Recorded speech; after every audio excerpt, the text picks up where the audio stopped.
Будемо захищати нашу державу, тому що наша зброя – це наша правда. Наша правда в тому, що це наша земля, наша країна, наші діти. І ми все це будемо захищати. Що ж ти, чубо повісив, взявся за голову тільки пізно. During the current crisis unfolding in Myanmar, events are happening so fast, it can feel challenging just to keep up with them. And we're working to increase our podcast production to stay abreast of this ever-changing crisis. Besides our podcasts, we encourage you to check out the blogs on our website, insightmyanmar.org, where you can also sign up for the regular newsletter. You can follow our social media as well. Just look for Insight Myanmar on your preferred platform. With that, let's head into our show. В голові у дівчинки відблиски золоті. На зап'ястях дзвіночки, метелики в животі на подвір'ї, великі вологі багряні квіти. В снах у неї щоночі закінчується війна. І коли зникає пострілів зла луна, всі до одного живі повертаються звідти. За вікном у дівчинки розйобаний гастроном, і тумани зранку, ніби розведеним молоком, заливають вирвані з коренем качелі і паркомати. В кишенях у неї всі сусідські ключі і дрібні монети, які розсипаються дзвінячі, коли вона темними сходами у підвал спускається спати. Що її тримає?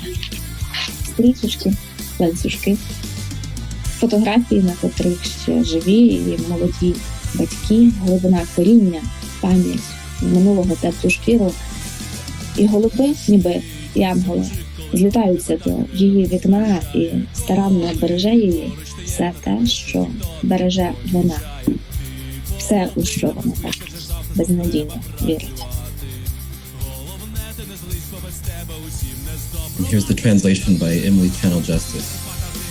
The girl has golden reflections in her head, bells on her wrists, butterflies in her stomach, large flowers damp with crimson in the courtyard. She dreams every night the war is over, and when the evil echo of the shooting ceases, one and all of the living return from them.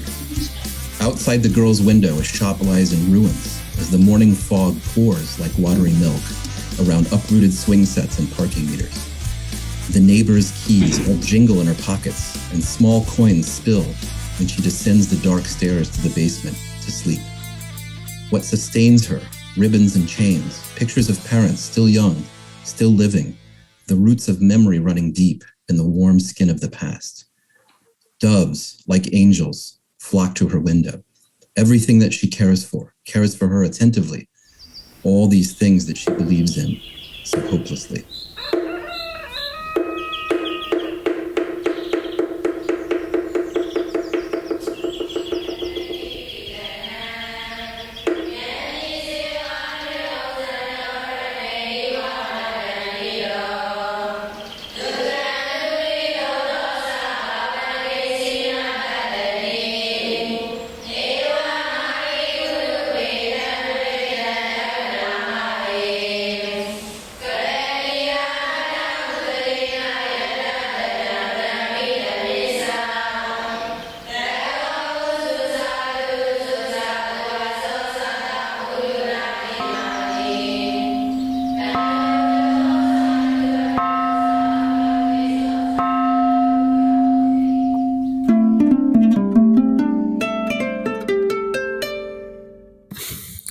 So, today I'm joined by an expert on Myanmar's political situation, as well as an expert on Ukraine's political situation. And we're going to be delving into a compare and contrast session, particularly with regard to the international reactions to the ongoing crises in both Myanmar and in Ukraine.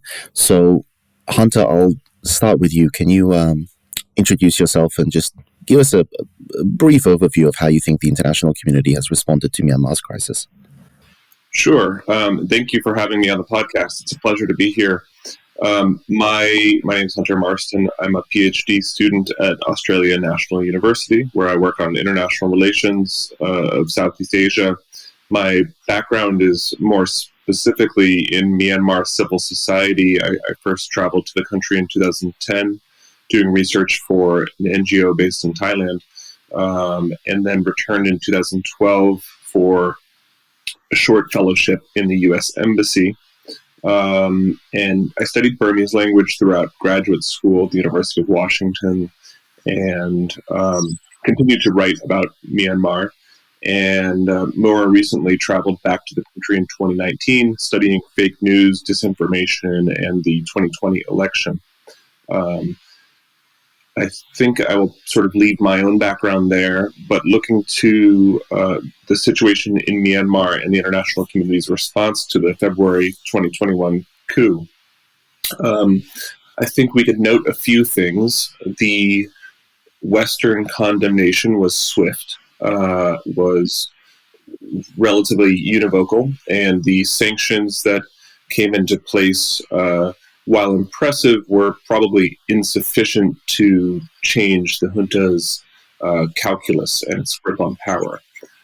Notably, the United States has shied away from sanctioning Myanmar oil and gas enterprise. It has some business interests in the country, including oil company Chevron, which continues to operate, although it is trying to divest from its stakes there, working with Myanmar oil and gas enterprise. And the United Nations has been unable to really forge a coherent response, given the role of China and Russia on the UN Security Council.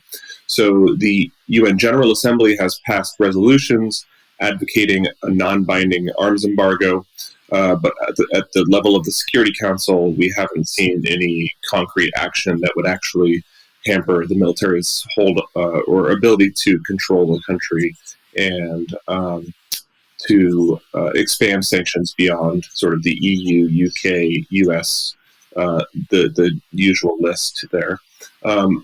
ASEAN countries, for their part, that is this Association of Southeast Asian Nations, have been a bit divided based on maritime and mainland Southeast Asia and the democracies and autocracies of the region. So, for instance, Singapore has been very deliberate in its refusal to impose sanctions on Myanmar. And zooming out just a little bit, Japanese and Korean businesses have been very wary of post-coup the business environment due to the political instability, and many have withdrawn. But on the whole, Japanese and Korean firms remain engaged in the country.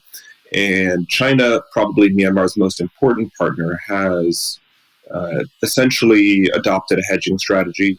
It was at first cautious to condemn the coup. More recently has celebrated Myanmar-China historic partnership and said that no matter what, China is there to support Myanmar. It's engaged with the resistance groups and the national unity government that formed in the wake of the coup, but at the same time, it's kept the military close, and I think has been careful to preserve its long-term influence there while not condemning outright the military's violence. So all told, the international community has failed to stand with the united response to the coup, and therefore the military continues to hold power and face really little backlash internationally. Okay.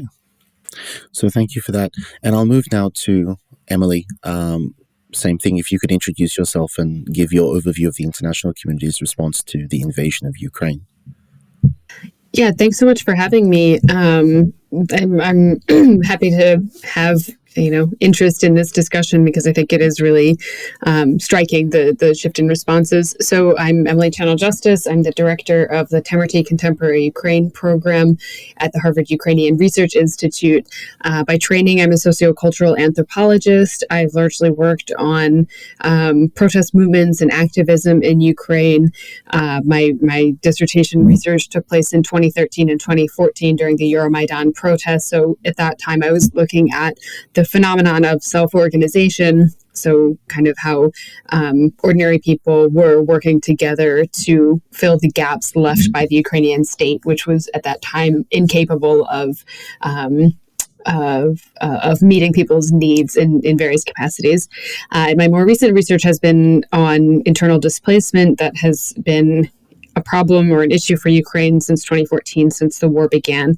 So this is really an unprecedented global response. I've been studying basically what we can call the crises that have happened in Ukraine since 2013 and 2014. And while there was a lot of interest in Ukraine in 2014 when protesters overthrew their government and when Russia first invaded, as we know, the sanctions in response, the United States sanctions in response to the takeover of Crimea were not substantial at all. And in fact, many of us have been left wondering, if they had been more substantive at that time, could this have been prevented? Obviously, we don't know the answer to that question, but now we're seeing a very robust global response that is largely organized around sanctions. These sanctions have included major economic sanctions, so the cutting off of Russian banks, the cutting off of Russian political figures, people who have economic and political power, oligarchs, the sanctioning of Vladimir Putin himself. These have all been positions that the United States, as well as the European Union, have kind of agreed to all take. Those sanctions certainly have had an important impact on what's happening, but there remains there's a lot of places that they could still go. And by that, I mean many countries in Europe are reliant on Russian gas to heat their homes. And they are very hesitant to cut off their reliance on Russian gas. And that's frankly a huge problem, because as long as the gas economy functions, Russia can function. Today, there were some new developments about sanctions that several European countries expelled Russian diplomats. This is in response in particular to the atrocities that were uncovered over the weekend in Bucha and other villages around Kyiv. So there is still a ways to go. There's still ways to increase sanctions, increase the global response. These, again, are all non-military responses, and Ukraine has been clamoring for military aid. They've been asking NATO to intervene to close the Ukrainian sky to protect people on the ground from Russian bombardments. That's something that hasn't happened. There's been a lot of disagreement about whether or not it's even a good idea to send decommissioned fighter jets to help Ukraine. And the reason is because, of course, Vladimir Putin has made both overt and veiled threats about a nuclear response if there's any Western intervention. So I would say, the global response has clearly been more united, more aggressive toward Russia, and still, there is certainly more that can be done, and Ukraine is certainly asking for more to be done. Okay, thank you. And, as both of you are speaking, I just hear so many comments, I hear so many statements that just can apply to both of the conflicts. There are so many overlaps, despite the massive glaring differences. So we'll try to go through it in a semi sort of ordered and structured way. I want to touch first on the United Nations, both the Security Council and the General Assembly. So, quick recap for those who are not United Nations savvy. The United Nations Security Council contains 5 members who never rotate, and that includes the United States, it includes Russia, and it includes China, any one of whom can veto a resolution brought to the Security Council. So, Let's start with the easier case. Let's start with the simpler, more straightforward case, and that is Ukraine. Russia being on the Security Council, what has been the buzz or the activity in the Security Council and the very predictable outcome of that, Emily? Well, there's frankly only so much that the Security Council can do because Russia can veto everything. And at this point, China's position has been I'm not sure, neutral is not exactly the right word, but because there has been a lot of evidence that they're taking certain Russian narratives and running with those, but they are certainly not going to be willing to go against Russia on any vote from the Security Council. So any security resolution is simply not going to pass at this point if it benefits Ukraine or if it's in favor of Ukraine in some way. So I want to move down to Hunter, because what Hunter said specifically about China being hedging their bets. I think is a very appropriate way to put it. So what has been the Security Council movement with regard to Myanmar, considering that the junta does not have a permanent seat on the Security Council? Well, the Security Council basically hasn't spent much time on Myanmar. The UN General Assembly, there's been more discussion, of course, because Myanmar's permanent representative or ambassador to the United Nations and General Assembly is loyal to the National Unity Government and has actually been vocally critical of the Myanmar military junta. But as far as the level of the UN Security Council, the divisions within the Security Council, again, namely Russia and China, have prevented the body from dealing with the Myanmar junta, largely because China is an important, the largest investor and trading partner of the country, and Russia is I think its largest arms provider at this point, although China is certainly right up there with it. Because I do remember there being some actions and some attempts to get any resolution or any document through the Security Council with regard to Myanmar. This would have been probably in about May of last year, and it just fell flat. And from my understanding, it was Russia and China who just simply were not willing to engage with those resolutions. So I don't know how deeply you would understand this element of the United Nations. I certainly have no clue what's going on with it, but I'm wondering, do you understand what's going on with the Credentials Committee with regard to Myanmar? Well, yes. I can't claim to be, I'm definitely not a UN expert here, but the fascinating situation that we find ourselves in now, and terribly depressing simultaneously, is that Myanmar, so the National League for Democracy that was ruling nominated an ambassador to the UN, Chiam Mo-tun, who has been serving for at least 5 years, as far as I know.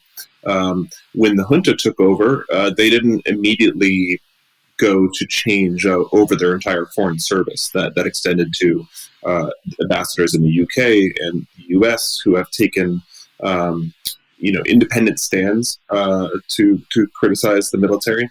But by and large, Myanmar's junta is unable to really do much to recall its foreign ambassadors. So it's tried strenuously to appoint its own replacement to Chiam Mo-tun at the UN. But because Chiam Mo-tun was already credentialed or recognized as the legitimate representative of Myanmar to the UN had no impetus to immediately make a decision on this. And for some time it said, we will have to wait until our Credentials Committee meets. I think this was September last year when it sort of came to a head. And essentially they kicked the can down the road by saying, the standard refrain you hear from many foreign governments, which is, we don't recognize governments, we recognize states. And as such, Chiam Mo-tun was already recognized, so he would continue to be recognized as such, despite Chiam Mo-tun's personal loyalty and views, which were very critical of the junta. He's calling for international action against the junta, a boycott of arms sales to the Myanmar military, and has called for support very vocally for the National Unity Government and the displaced elected leadership of the country. So as far as I know, the Credentials Committee will have to meet again to decide on this soon. I can't remember when the next date is, but it's a very interesting predicament that the UN finds itself in. And from time to time, we've seen this in history before, for instance, with Afghanistan and the Taliban. I think we're seeing this all over again, but it recurred back in the 90s as well, when the Taliban came to power, displacing a government in Kabul previously. There are several other countries. I haven't looked at this recently, but there is some historical precedent for this. And the Credentials Committee has never really had an easy time resolving it. But in this case, I think it's especially difficult because the National Unity Government, which Chiam Mo-tun has sworn loyalty to, doesn't really have a seat in Naypyidaw. I mean, it does not have a seat in Naypyidaw. So the sitting sort of heads of state are all now scattered in the case of Myanmar's resistance, and the military has taken over the institutions of Myanmar's state, but are not yet recognized as legitimate representatives of Myanmar. So we have this continued dilemma. So continuing on the theme of the Credentials Committee, and this is absolutely a long shot of a long shot, but I do remember, Emily, that there was a claim or a plan to assert that when the Soviet Union fell apart, Russia just assumed the seat of the Soviet Union in the Security Council, and that this was not done in accordance with the actual due process of the United Nations, and that Ukraine was going to try and take this argument to the United Nations to have Russia removed from the Security Council based on this. Is anything happening with that, or was that just a flash in a pan idea? As far as I know, that's not something that is being taken especially seriously at the UN, although in my opinion, it's a legitimate position to take. That's absolutely true that Russia seems to have decided that it was the inheritor of the Soviet seat because it was the first Soviet republic, while all the other Soviet republics got dealt a smaller hand or a worse hand by not having the same access to power. That decision didn't foresee the type of state that Russia would become. It didn't foresee the autocratic regime that would develop, and hindsight certainly is 2020 in this case. But I see every reason to take President Zelensky's request to rethink this seriously, because at this point we do need to ask ourselves, this is state-sanctioned atrocities that some are calling genocide now. I mean, at what point do we say we are not going to stand for a country like Russia having veto power on the UN Security Council? It's certainly worth asking the question. Obviously, there are other countries, that have plenty of power that it's worth asking the question about too. I'm not saying that that's not the case, but President Zelensky is asking us to rethink it. Let's rethink it. Absolutely. So you've used atrocity a few times, and now you've mentioned genocide, and I know that these are terms that are used daily in the Myanmar context as well. So let's turn now to the possibility of judicial intervention and post factum judicial processes. So I think the Russian case I'm not sure, it might be a little bit more straightforward. So we'll start with that one. We have footage, we have photographs, we have evidence of severe violations of civilian law and of military law. We have clear violations of the Geneva Conventions. What is the legal recourse that is available here? Well, it is both more straightforward and not, because neither Ukraine nor Russia are signatories or members of the International Criminal Court. So it is up to the ICC to potentially pursue a case itself, which it actually has expressed interest in doing, and in some cases has already started to do with regard to Russia. So that, in that sense, it is a little bit out of Ukraine's hands, although I will say that the Ukrainian government is doing everything in their power to collect the type of evidence that they think that they would need to support such a case. And that includes not only the footage that you've mentioned, but people who are working to take testimonies of witnesses, who are gathering that kind of information. And I should add that they're publishing a lot of information about, for instance, the Russian brigades that were involved in the atrocities in Bucha. That was all published on on one of the government ministries' websites yesterday. So they're doing all they can, not only to make sure that information reaches the ICC, but that it reaches the public, and so that the public outcry against these atrocities is palpable, and so that people can be held accountable. Because what we understand now is that while many people have been kind of calling this Putin's war, we know that there are many, many Russians who have made these things happen. And whereas previously the question about justice and holding people accountable was really sort of considered kind of far off, right? Because Putin cannot get arrested by the ICC because he's certainly never going to leave Russia, and Russia's not a signatory member, so they have no requirement to extradite him or anything like that. The only way that Vladimir Putin would end up in a trial at the ICC is if there is an actual turnover of power, and whoever gets in power after him does turn him over to the ICC, right? That's the only circumstance in which that can happen. But now all this evidence is showing that it's certainly not just Vladimir Putin who is to be held accountable for these crimes. And so I think by doing that, the Ukrainian government is also trying to push toward a broader potential move towards some kind of justice, to some kind of accountability that goes, they are now holding many Russian prisoners of war. The possibility that they might turn those people over to the court, for example, I think is one. So it is, I think there's a couple of options. I think the obvious best case scenario is that Putin is on trial at some point, but I think a lot of people know that's not likely. So they're basically trying to find other mechanisms to find hold Russian soldiers, for instance, accountable. Absolutely. And I think there are a lot of parallels to the Myanmar situation there. So, for example, the ongoing case between the Gambia and Myanmar with regards to the Rohingya genocide has continued, and it is in fact representatives from the military who continue to put forth Myanmar's case in the International Court of Justice. So, starting with that, Hunter, do you see that as any sort of legitimization of the junta? Does this have long-term ramifications as far as judicial intervention is concerned? Some would certainly make that case.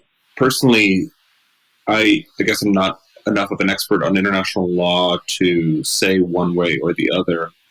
I think the fact that the ICJ is proceeding with this case is significant because the world sees and hears evidence of the military's atrocities against Rohingya.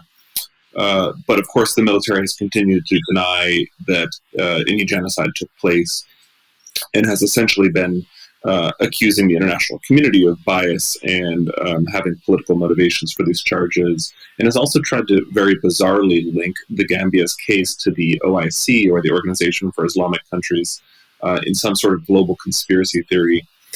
Now, interestingly, Myanmar is not a signatory to the International Criminal Court, but the National Unity Government has expressed support for a case at the ICC, saying it would cooperate. So the NUG has at every turn taken a very strong stance to differentiate itself from the military's position and say, actually, we welcome international scrutiny and international legal or investigations into the military's crimes.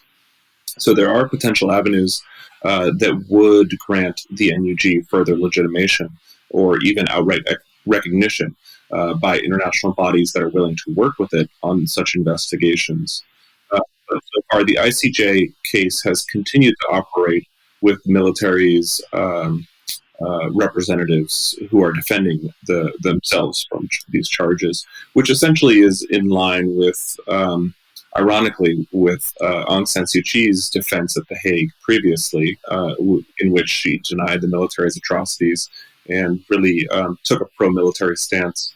So all in all, there's not a whole lot of change there, but I do see opportunities on the margins for working with the NUG to share further evidence. And then, now that the conflict in Myanmar has evolved to such an extent that we see increased military defections, there are actually military officers or soldiers, rather, who have participated in these crimes in Rakhine State, who have now volunteered to share testimony, which would be damning of the military's crimes. So I think it's possible that the military's case could unravel at some point, given the sheer abundance of overwhelming evidence that makes clear that the military was burning down villages, displacing Rohingya people, and other crimes, including murder, rape, and the use of torture. So these massive human rights abuses, we may finally see some justice, but it's going to be a very long road ahead.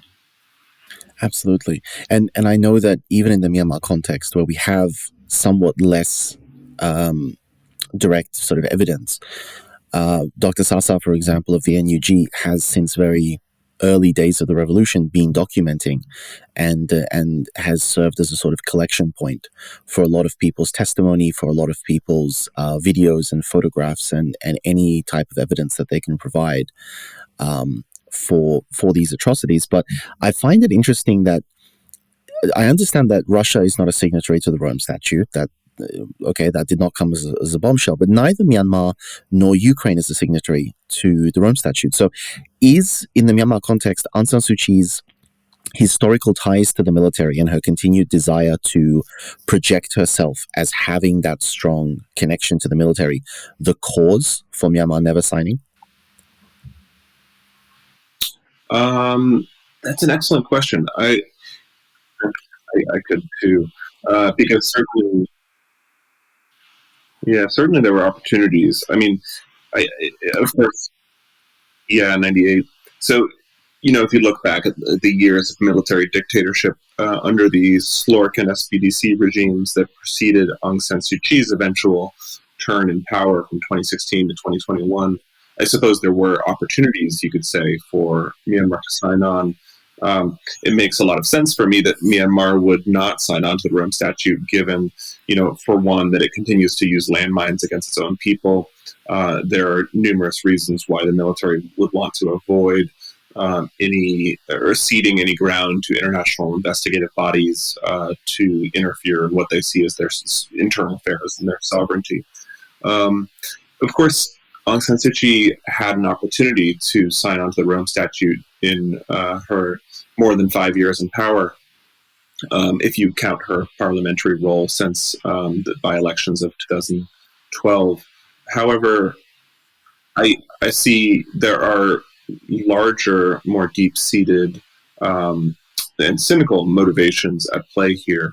Aung San Suu Kyi's overarching goal was to earn the support and trust of the military to further embed, I'm partly speaking from her sort of remarks and record here. I'm not defending her side or person specifically, but if you take her line, she was essentially trying to win the military's support by not being a threat, by not jeopardizing their interests or encroaching in their sort of strategic affairs.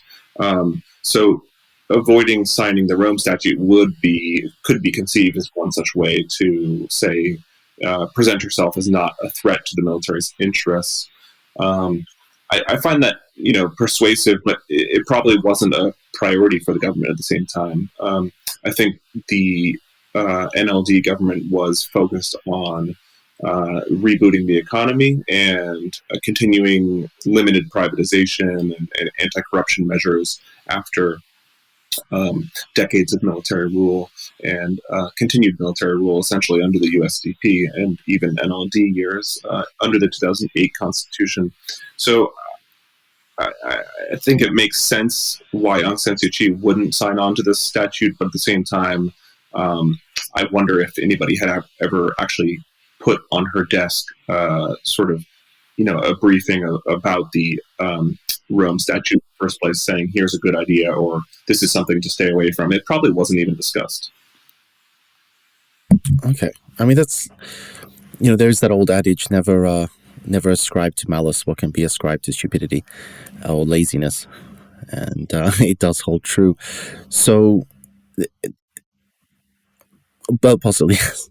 So then, Emily, same thing. Why is Ukraine not? Like, I see Ukraine has accepted the jurisdiction of the court, even though it's not a member of the Rome Statute. And that happened in 2014 for reasons that are probably not going to be surprising. But why would a country who borders a massive nuclear power, is trying to make itself more quote-unquote westernized, is trying to join the European Union and so on, why would they not have prioritized this? Yeah, it's a good question. It's always possible. I mean, one thing to remember is how important multi-vector foreign policy was for Ukraine up through 2014. And by that, I mean a balance between prioritizing Ukraine's European interests and its Russian interests, because, Ukraine's economy and frankly, political system has been deeply tied to Russia for a long time, since its independence, really. So I think there are certain political moves that Ukrainian leaders simply didn't do because of the potential harm it would do to their relationship with Russia in the longer term. I mean, it's certainly not that there were necessarily specific cases that this would affect, for example, but even the perception that a move might be turning Ukraine too far from Russia.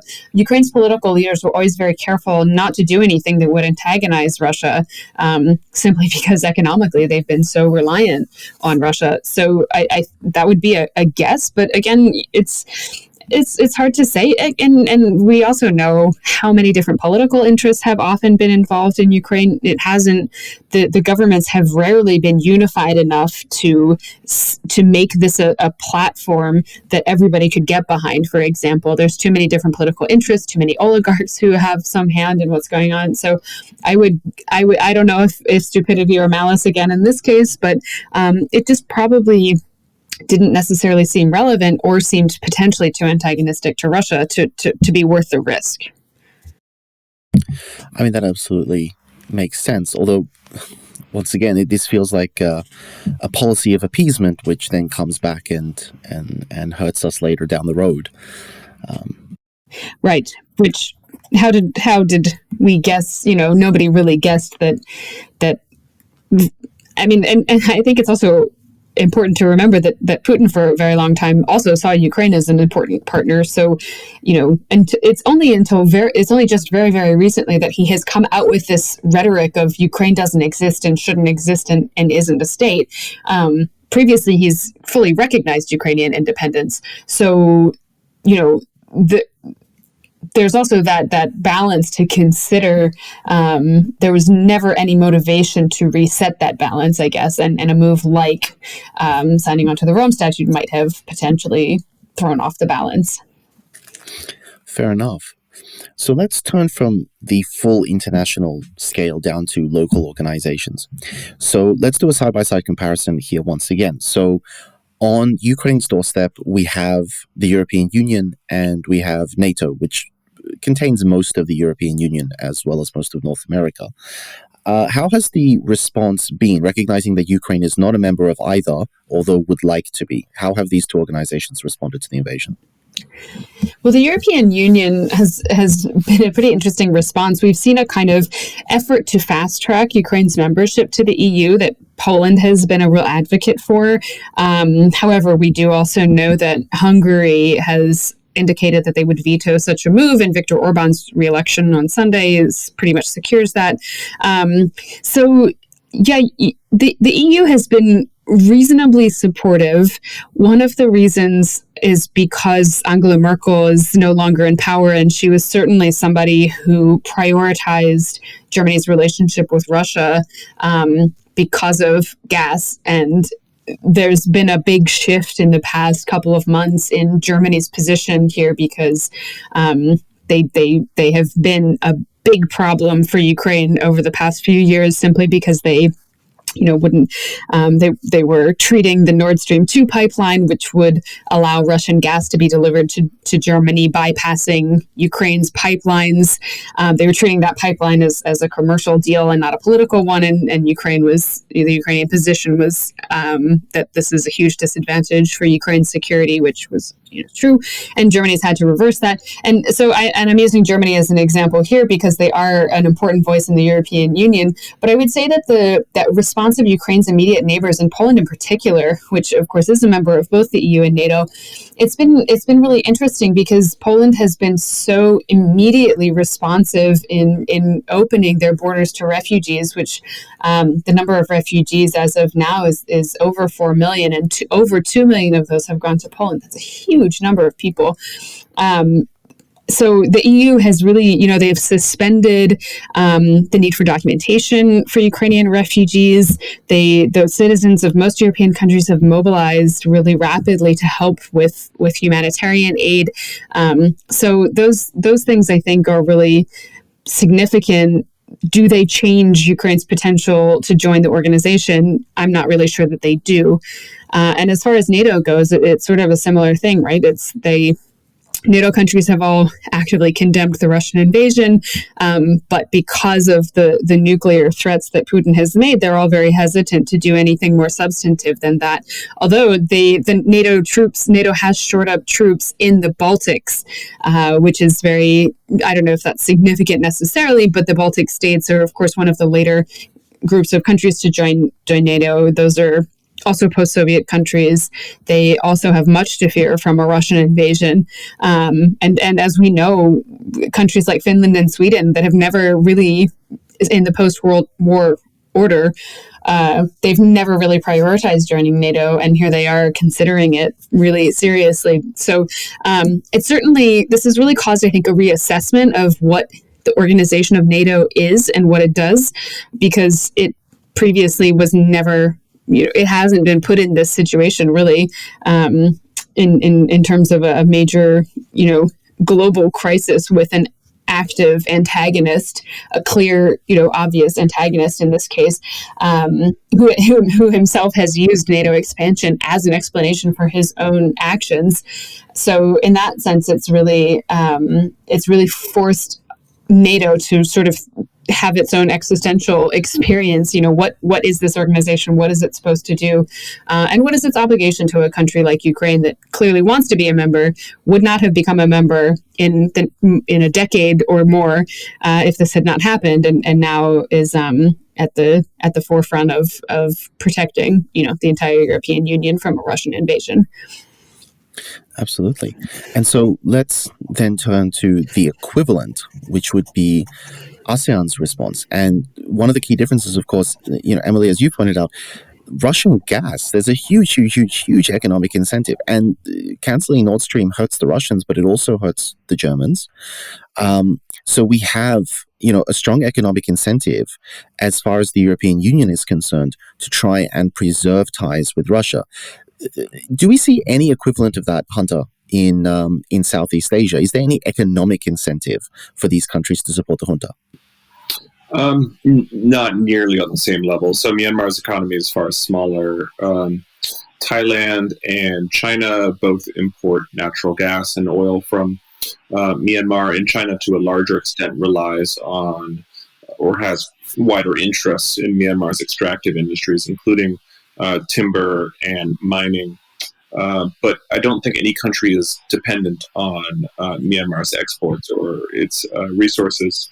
But that hasn't stopped the Association of Southeast Asian Nations from, in part, protecting Myanmar and the Myanmar military, is what I mean, based on geostrategic interests. So to simplify things a bit, Russia and China are both vying for influence in Myanmar.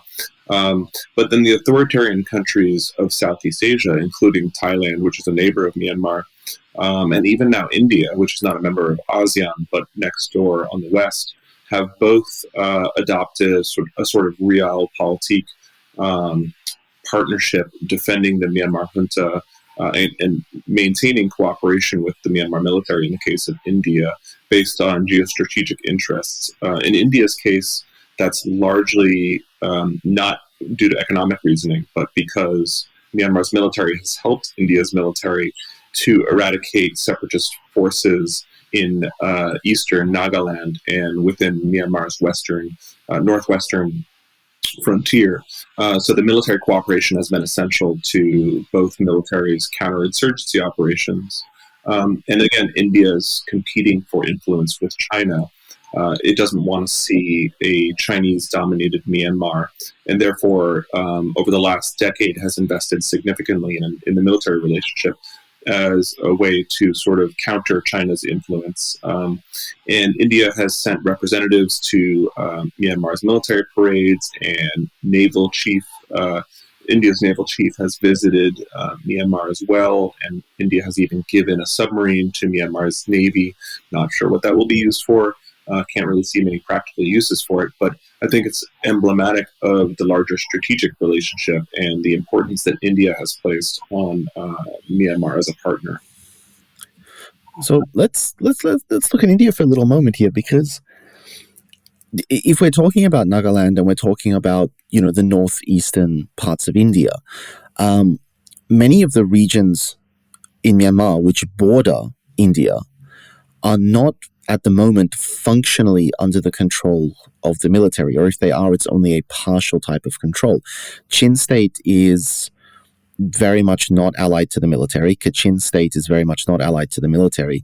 Sagaing previously was, largely controlled by the military and the SAC, but that seems to be the point, the sort of the central point from which the NUG's ground forces and ground administration seems to be radiating outwards.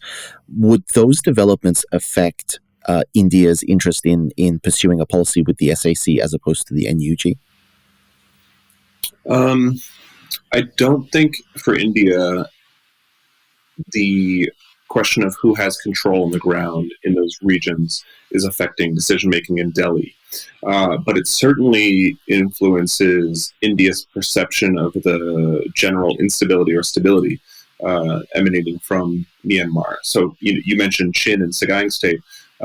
Both have been some of the heaviest hit by the military's counterinsurgency operations. And we shouldn't even, dress this up in insurgency language. I think the military has just gone into villages across Chin and Sagaing and burned down villages, in the hundreds of households at a time. I mean, I'm seeing news of this every week. And Chin State is particularly heavy hit. A friend of mine from Chin was telling me that a third of the homes in his village, his hometown, have been burned down. Or actually, a third of the homes are still standing. I think 2/3 have been destroyed.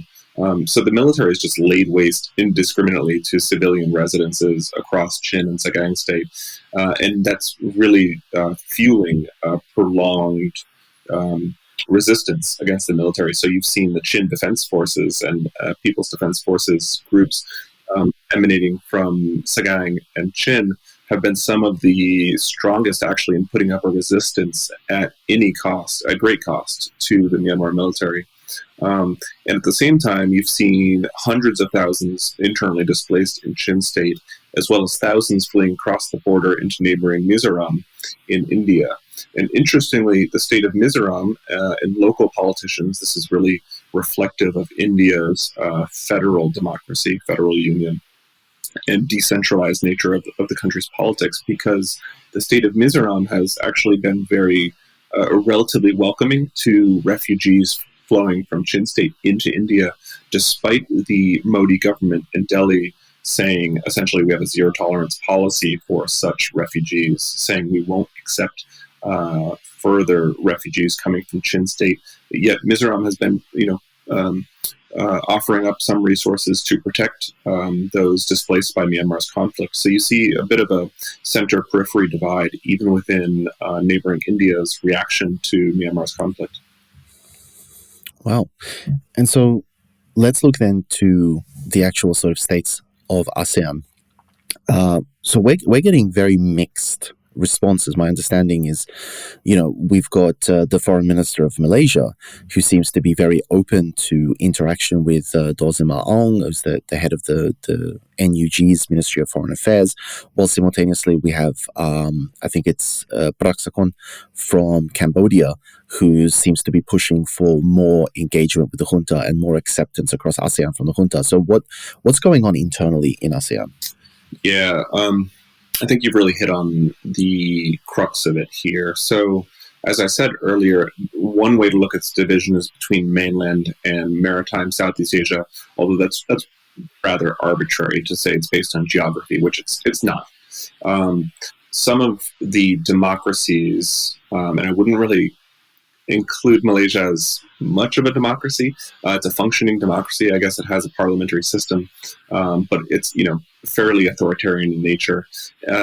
Yet I think you see the likes of Malaysia and especially the Philippines and Indonesia being some of the most outspoken in terms of advocating for an active response from the Association of Southeast Asian Nations. As well as Singapore, who has advocated for a strong diplomatic response to prevent the Myanmar military from sending its representatives to ASEAN summits, for instance, and saying that the military needs to stick to the 5-point consensus, which was agreed roughly 1 year ago at an ASEAN foreign ministers meeting or a special summit on Myanmar. And then, as I alluded to earlier, the authoritarian mainland, primarily mainland governments of Southeast Asia, including Vietnam, Cambodia, and Laos, in Thailand, of course, have been largely silent or protective of the Myanmar junta. And you mentioned Cambodia. So this year, Cambodia is chair of ASEAN and therefore has nominated or has the right to put forward its own special envoy to Myanmar. Last year it was Brunei, and Brunei had a special envoy to Myanmar. So he and Prime Minister Hun Sen have adopted very soft language generally, and a sort of soft, a light touch when it comes to confronting the military, and have by and large just met with Myanmar junta representatives. Both have traveled to Naypyidaw and met with Min Aung Hlaing, but have not met with representatives of the National Unity Government or the National League for Democracy. Hun Sen, for instance, has said, basically, we want to welcome Myanmar back into the ASEAN family. We can't ostracize them forever. And at the same time, we don't see an end to this crisis. I don't see any room for negotiation. So, we're going to basically wait until Indonesia is chair next year for any real action on this, which is just, shockingly derelict in duty here, to completely overlook the responsibility of the special envoy and the mission of the ASEAN chair to bring about some resolution diplomatically to this crisis, which is really undermining ASEAN's ability to function as a cohesive whole, which it never truly had.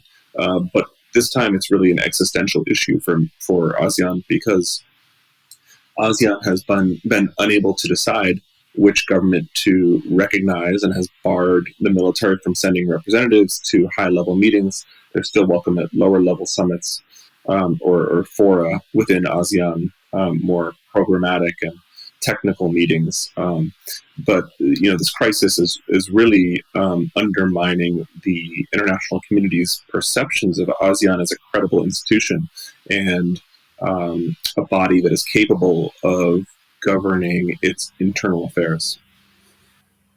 So let's look at that. Like the 5-point consensus came out a while ago, and it was not particularly harsh.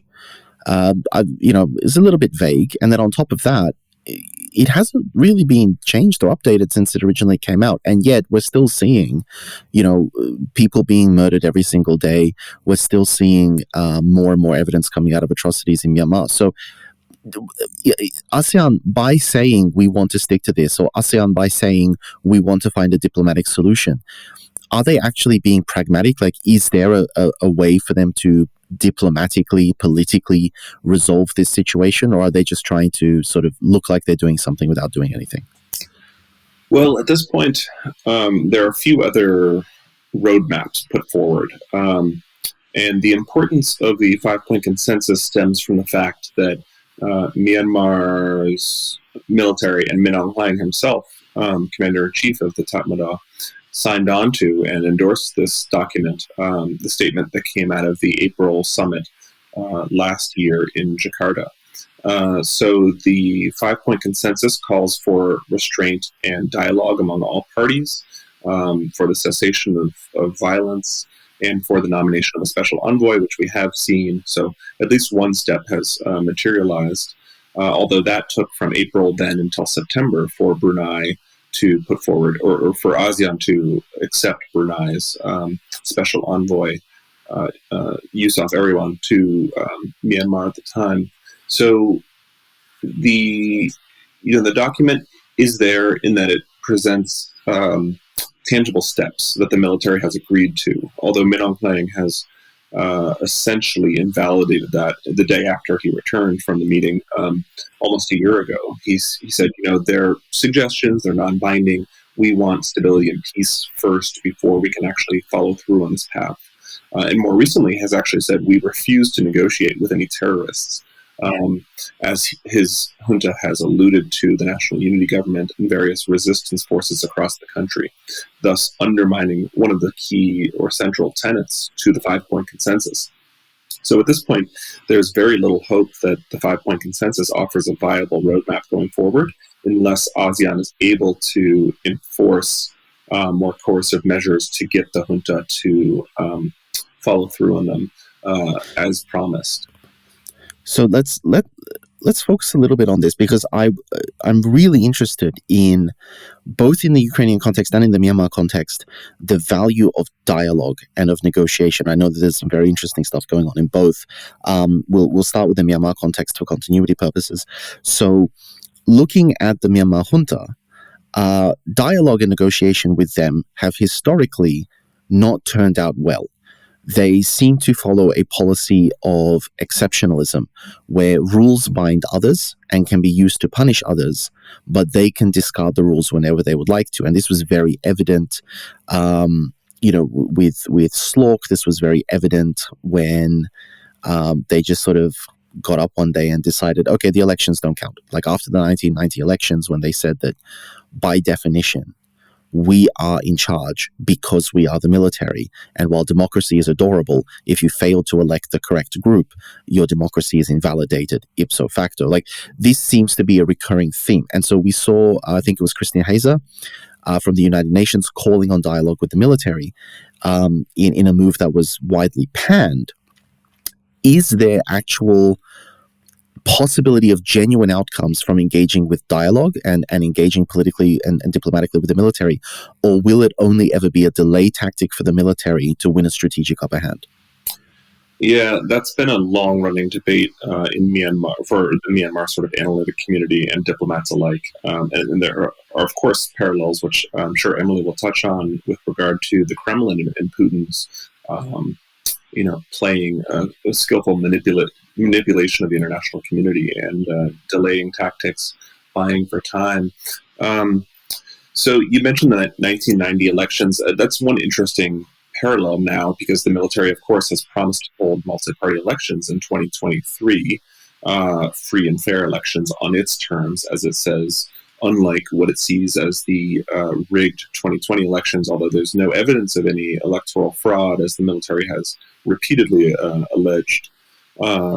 So in 1990, the way the elections were structured, multi-party free elections, which the National League for Democracy competed in, the elections were essentially held, and the outcome was to have whichever party won would have the majority of seats in a constitutional referendum to write the constitution for the country's future. Because the country hadn't come up with a constitution since the 1974 socialist era constitution, it was going to essentially be a new era in the country's politics. But once the NLD won, the military realized very quickly what a mistake it had made and invalidated the election results because they couldn't imagine a future in which politics was written by the opposition party. Now, nearly 2 decades later, in 2008, the military crafted its own constitution, the 2008 constitution, which it continues to use reference to in terms of upholding the rule of law in the country as it sees things. The 2008 constitution guaranteed the military 25% of all active or parliamentary seats across the country for active duty military. It also gave 3 of the largest, most important ministries to military command, and gave the military control over an important body, the National Defense and Security Council. So the military had its interests enshrined and saw itself as relatively insulated from attack or threats from other parties such as the NLD in the future. That 2008 constitution is what guided the 2010 elections on its terms. So when 2010 came around, its own preferred party, the USDP, won and took over in 2011, thereby protecting its interests and sort of smoothing the transition to a semi-democratic era, much different from the 1990 era. And so now what we can imagine taking place in 2023, if elections actually take place, the military is going to be very careful to stage manage any transition to more reflect lessons learned from both the 1990 debacle and the 2008-2010 transition, which, even though very carefully rigged to protect the military's interests, somehow still weren't enough for Min Aung Hlaing, who decided that the NLD's continued hold on power was a threat to his personal interests. Absolutely. So let's then look at the parallels. Emily, we're seeing some very, very interesting things going on with regard to negotiations. I mean, we've seen Zelensky pushing very hard to join NATO and join the European Union. And we've seen a lot of, a few months ago, a lot of bluster and saying, no, Russia does not have the right to stop us from joining NATO. Now we see a willingness to concede on that point. We're seeing, I think, Zelensky demanding that if there are to be negotiations, they have to be held directly with Putin. Is there going to be value in this? Can they come to a resolution? Your guess is as good as mine. I mean, everything you've said is accurate, but the problem is not Zelensky's willingness to make concessions. The problem is Vladimir Putin's good faith. I mean, every promise that Russia has made so far has gotten broken when it benefited Russia to break it. So, and that includes things like promise to evacuate civilians from besieged cities like Mariupol. Those were supposed to be agreed upon things that then couldn't happen because Russia decided not to. So I think it's I think it's right for Zelensky to continue to negotiate. He has said that any real concession, not necessarily the question of Ukraine's future in NATO, but the actual fact of any territorial concessions, that will have to be decided in Ukraine by referendum. And I can tell you from the majority of people I've spoken to, they are not going to accept any territorial concessions in order to get peace. That's just a general position that I feel is pretty common among most people.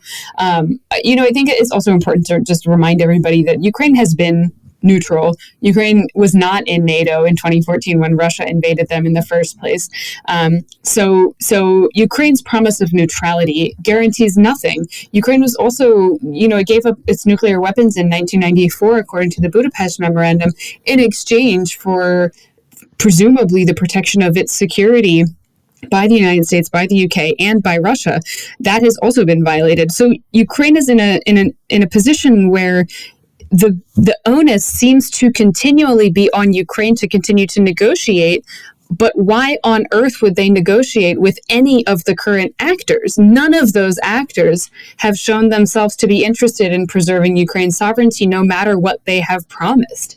So while, yes, certainly a negotiation for peace by diplomatic means is desirable, that would be a wonderful thing to have happen.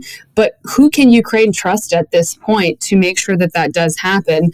Why would Ukraine trust Russia, let alone, the countries that have abandoned it in the past? And that's why we're seeing this discussion of third countries such as Turkey or Israel being involved in some of the negotiations. These are countries that don't have that history, that bad reputation in Ukraine of abandoning them in their time of need. I don't know if those are really feasible options. Turkey and Israel both have great interests in having good relationships with Russia, so that could be a different kind of disadvantage for Ukraine if those are the countries that are representing the negotiations. But it's certainly something to consider as Ukraine's pleas for more aid and military aid from Europe are falling on deaf ears. So, I mean, it's a pretty bleak situation, but the core question really is, with these, like, you seem to be of the position that negotiations are a good thing in general. If we can do them well, they're a good thing to do. Do you have fear that the Russians would simply hide behind negotiations? Clearly, the invasion is not going as they planned. The Russian military invasion is not going as abysmally as a lot of Western propaganda would have us believe, but it's not going to plan. Could it be a delay tactic? Yes, absolutely. Yes. I mean, that's kind of related to what I said before. I mean, there's no reason to believe Russia's being serious about any of this. So I'm fearful that they're using this to secure some kind of concession from Zelensky while they are repositioning, as we know that they are right now, in order, maybe they'll use this as a concession, get a concession from Zelensky that Ukraine will preserve its neutral status, and then Russia will reinvade with vigor the eastern territories, and then Ukraine will have no course of action in response to that in terms of getting any international support. So I remember reading an article, February 20th or something like that, where Emmanuel Macron had said something like, Putin promised he won't escalate the situation, and I believe him. And then Putin goes and escalates the situation. I mean, European leaders at this point also should know better than to trust anything Vladimir Putin says, whether or not that will push them to actually do something to help Ukraine negotiate better or a better deal. That remains to be seen. Absolutely. So, look, we've gone through the international, we've gone through the political, we've gone through the judicial, we've gone through the diplomatic. So let's get into the actual nuts and bolts of it. Myanmar and Ukraine both are countries which have overwhelming support for democracy and democratization. They want to progress. They want to move away from crony capitalism. They want to move away from dictatorships. And as a result of that, both of them are currently embroiled in literal, not figurative, armed conflict where people are dying every single day. Civilians are dying every single day. We cannot avoid that. So let's start with Ukraine. There has been support for the Ukrainian defense of the nation. There have been shipments of weapons, but obviously we have not seen any deployments of troops, and even the concept of a no-fly zone is being skirted very widely, with people saying that could trigger World War III. So Emily, broad stroke, what has been the international support for the military operations?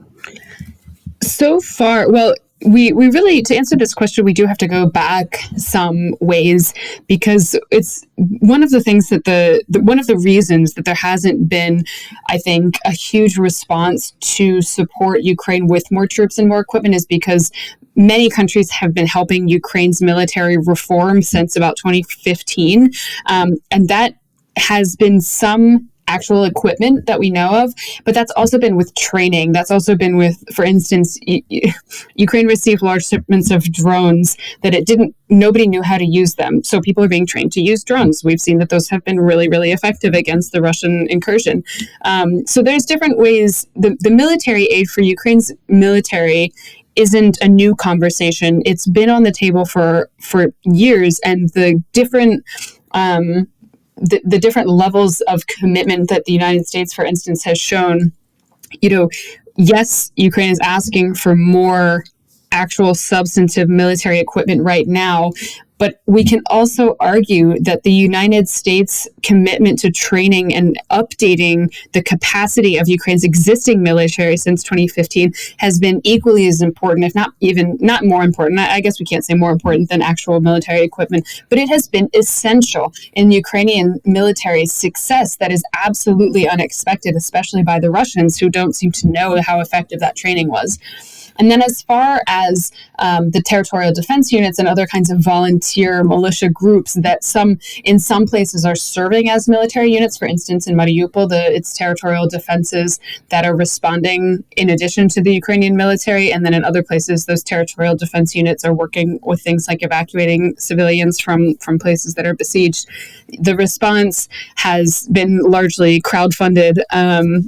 Those units are raising money, and lots of people across the world are donating to those to help people get that military equipment that they need, as well as tactical medical kits, medical supplies. So the military aid question, it isn't. I think it's important to say it's not just limited to what equipment people or countries are giving to Ukraine, but what has been built over the past, 8 years, really. And by the way, I would add that Turkey is also another country that did give Ukraine some of these drones that were used to destroy Russian tanks.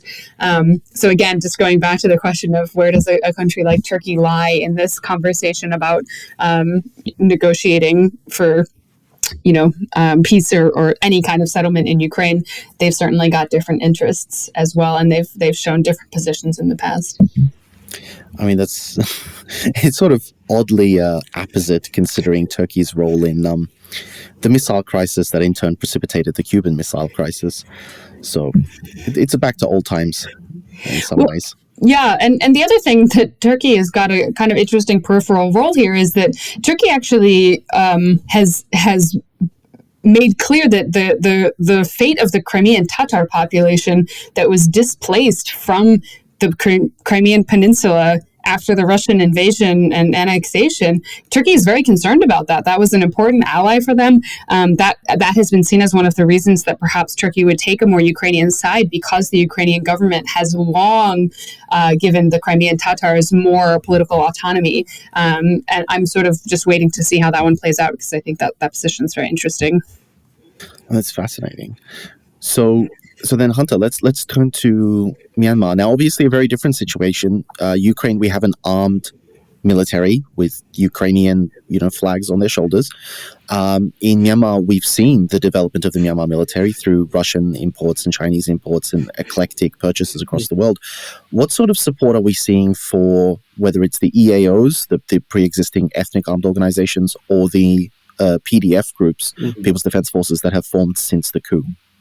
Well, logistically, there's very little support for the EAOs and PDFs. The international community has not, for better or worse, has not taken sides to support either the Myanmar military or the PDFs and ethnic armed groups across the country. So there were fears early on that this conflict would spin into something like a proxy war along the lines of Syria, with Russian support for the military and I don't know whose support for the PDFs and ethnic armed groups. That hasn't really materialized. Although the EAOs, of course, some of them do rely on material support from Chinese weapons coming across the border. Whether that has the tacit or outright support from Beijing is disputed, but that's the only sort of internationalization of the arms flows to the resistance in the country. So the EAOs actually have been supporting the PDFs which are relatively the newcomers here, and many of those PDFs their ranks are filled by civilian fighters, which of course is a bit of an ironic or a non sequitur. The idea of civilian fighters, by that I mean civilians from places like Yangon and Mandalay that have gone to the jungles of Karen State and elsewhere to take up arms to fight against the military.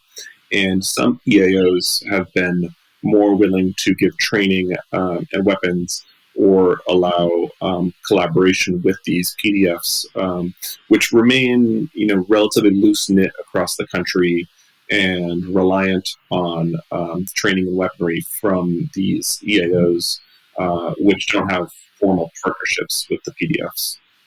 So it's not so much a proxy war as the military has overwhelming advantage because it continues to enjoy material support from Russia and China, although with Russia's invasion of Ukraine, the fear is now that Russia's military weaponry will be going purely to domestic resupplies and less to places like Myanmar and the military, which is reliant on Russian weaponry, and particularly aircraft. So Myanmar's military has actually been suffering severe setbacks across the country on the ground, surprisingly, and much like the sort of situation we've seen in Ukraine with the asymmetric advantage, not exactly playing out to predictions. And the PDF have managed to, or have claimed to kill thousands of Tatmadaw troops at this point, and scores of military soldiers on the field from time to time in sporadic attacks or prolonged engaged holdouts of villages and strategic locations where they have bases set up. But the military, because it's suffered these setbacks, is more reliant on air support to go in and essentially just firebomb its enemies. And the military, by and large, is equipped with Russian helicopters and fighter jets. So the relationship with Russia, of course, is very important for the Myanmar military. But given Russia's own internal preoccupation or external preoccupation with the Ukraine conflict, I think that it's entirely conceivable that Myanmar's military might soon find that it has nowhere to go for the logistical support, resupply, and technical replacements that it needs for certain parts that its Air Force relies on to enjoy the continued advantage over the ground forces that have really sprung up around the country to contest the military's hold on power. So, at the risk of getting too strategic and too logistical, we have dual concerns with regard to Myanmar. Number one, when the dust settles, an armed population with, pistols and rifles under every bed. Obviously, this is a situation that is best avoided, but is something that we're drifting towards because black market arms dealers funneling weapons across the border is how a lot of these organizations are getting their hands on materiel. The second concern is, as you've pointed out, the military is relying overwhelmingly and increasingly on aerial superiority, occasionally ground armor, but that's not quite mobile enough for their needs. So air superiority, helicopters and things like this.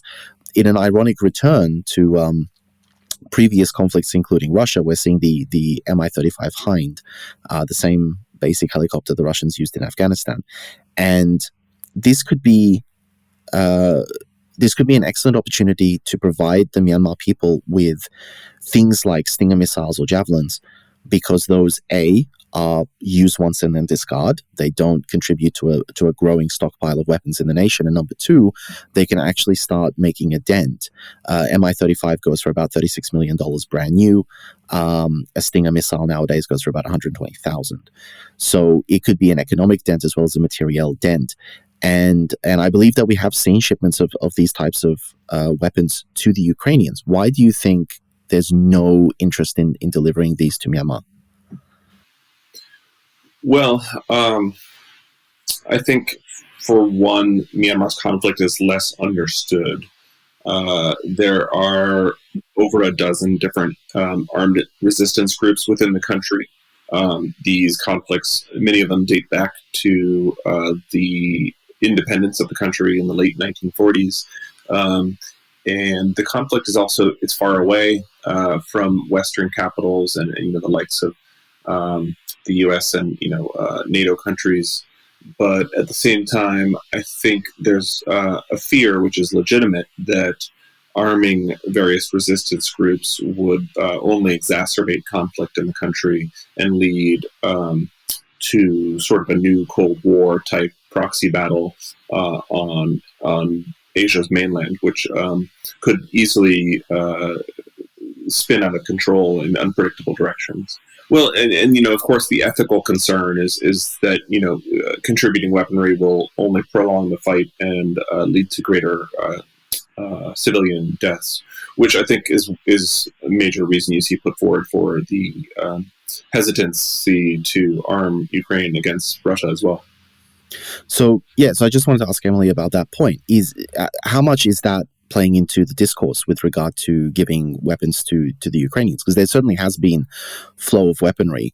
Are people saying this could turn into a proxy conflict between East and West that goes on for years? I don't think I would characterize it like that at this point, because in particular, at least now, of the hesitation on the part of NATO to get involved. This is clearly, I think if we go back to kind of the a little bit before the invasion began, when Putin was claiming that this was really about Ukraine's not joining NATO, then I think a lot of people were framing it as a kind of proxy, or as the fight between East and West, the fight between democracy and dictatorship playing out in Ukraine.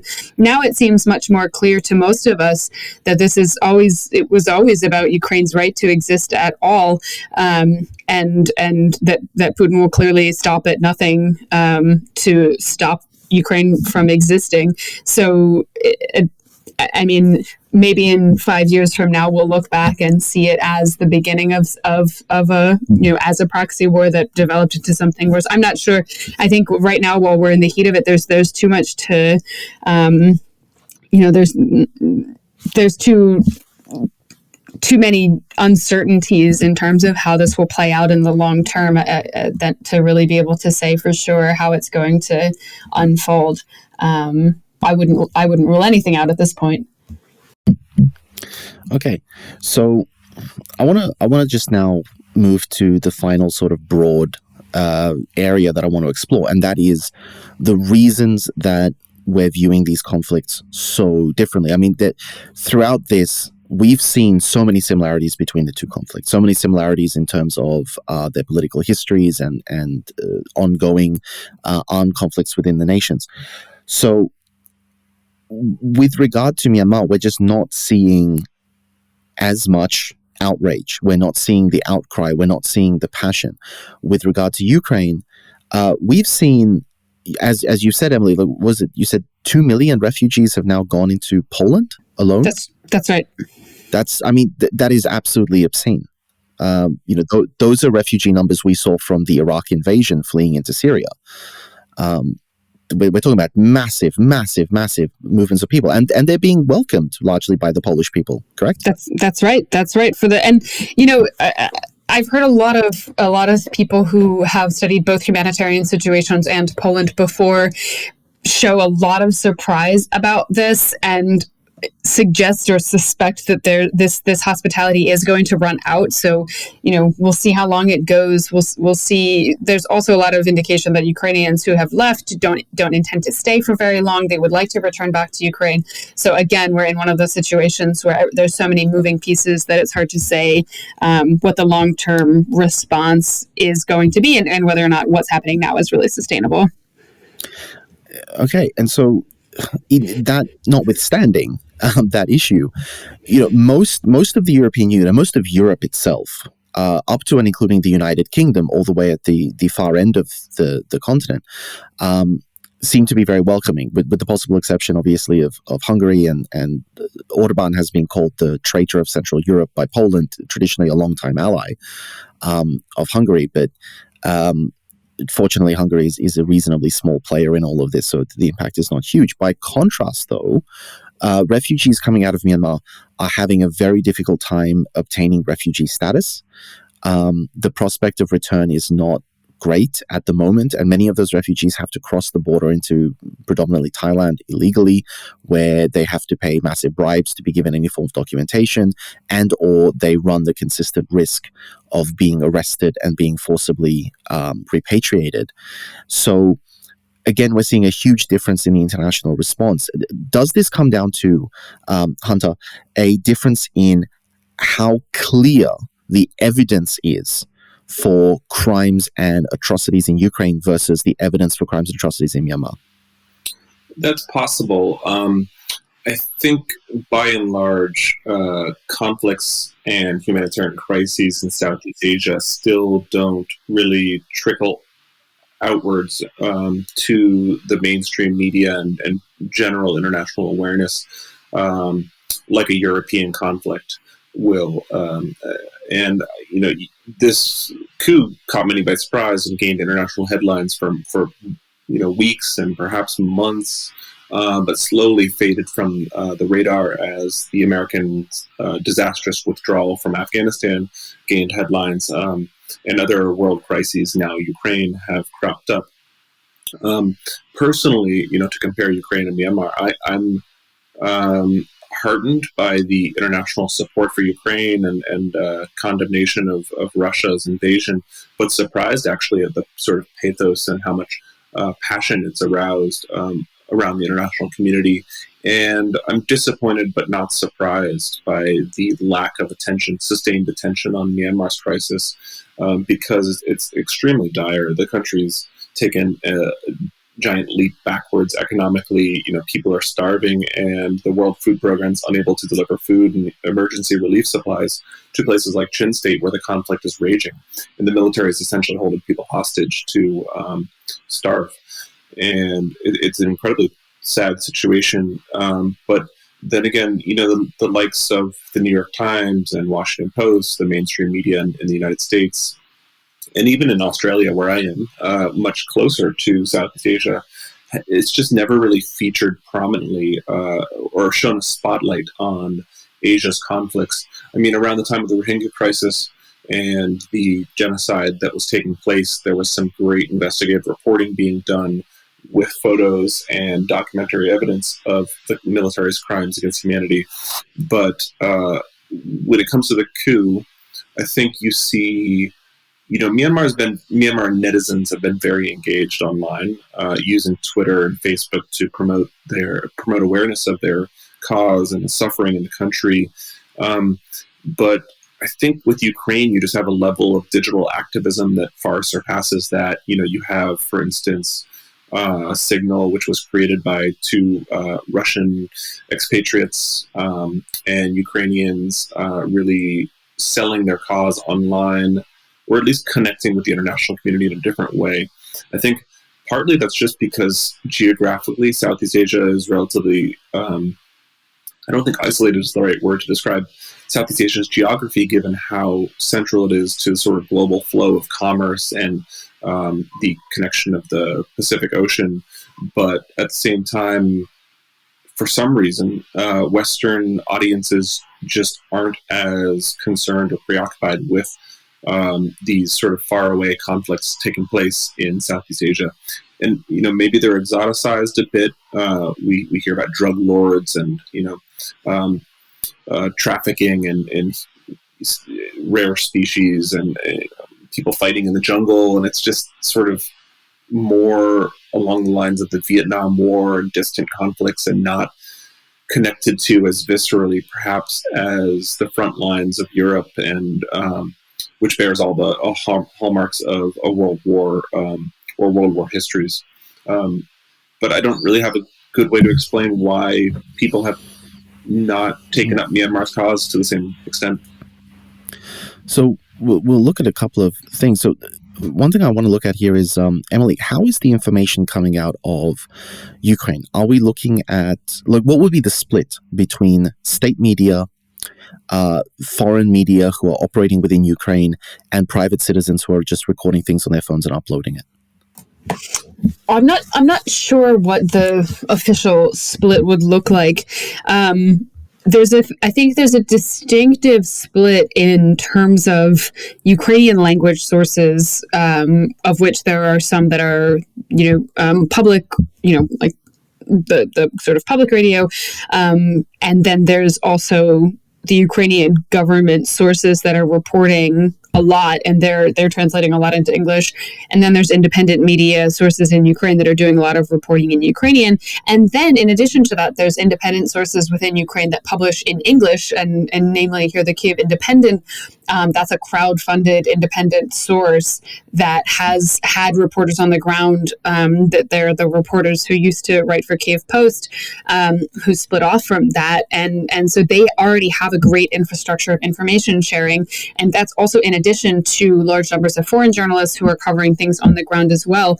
And I would say it's important that there, and obviously, I don't know enough about Myanmar to be able to say if there's a parallel here or not, but there already were many English language journalists in Ukraine who are now doing two things. They're in Ukraine covering what's happening, and they're amplifying the voices of their Ukrainian journalist colleagues who may or may not be publishing in English to make sure their coverage gets heard. So I think it's it's a combination of factors here, where you have a really savvy media infrastructure that was developed in the wake of the Euromaidan protests in 2014, where Ukrainians really reinforced the functionality of independent media. And I would really, as per Natalia Gumenyuk, who is one of the most important journalists in Ukraine these days, who kind of cautions us against thinking about citizen journalists, because it's really trained journalists, professional journalists who are doing the coverage, and they're getting their stories out, not just in the traditional platforms of publications, but on Twitter. If you follow Ukrainian journalists on Twitter, they're sharing even more than what they're publishing in stories. So there's this element of kind of Ukrainians learned from those protests how to use not just the actual existing media institutions, but also social media to get the word out. And Twitter and Facebook have been really active in terms of those protests. And now Telegram is also a really important part of that story. But all of those things already existed in Ukraine. Those infrastructures already existed. Ukrainians did a lot of work to build those, to make sure that independent journalism was institutionalized after Euromaidan. So for them, right now, it's not necessarily so much about building new networks. They've already got the networks and they already know how to get this information out. So they're just really taking advantage of that. And people are obviously listening. So just as a curiosity, like on that point, I know you've mentioned that the story broke recently of the evidence that we're seeing in Bucha and in and around Kyiv. And, I saw the headline of, a torture chamber was located underneath, I believe it was was it an asylum? It was like a children's sanatorium, like a health center, retreat. Yeah. So, I mean, horrific stuff. But so where did that information, like who put that information into the ether? Was that a Ukrainian government publication, or was it people who just went in and said, oh my God, what is going on, and posted that to the internet? In that case, I believe, and in some of these cases, what has happened, and I'm not 100% sure the actual origin point of that particular story, but in a lot of these cases in Bucha, we have seen people posting or sharing photos, sharing videos of acquaintances or inhabitants of these villages. That footage has gotten confirmed by the Ukrainian military. And so that's the sources that are being put out by the Ukrainian government as the kind of official acknowledgement of what's happening. And then we have seen the response of open source, open access investigators. Not just, we've seen the report from New York Times, but also Bellingcat. So these other media infrastructures that know how to verify information, they've gone in and used satellite imagery and crowdsourcing of footage and information and confirmation. And we also know that these stories are being verified by eyewitnesses. So we actually have this kind of multi-vector verification of things that are happening.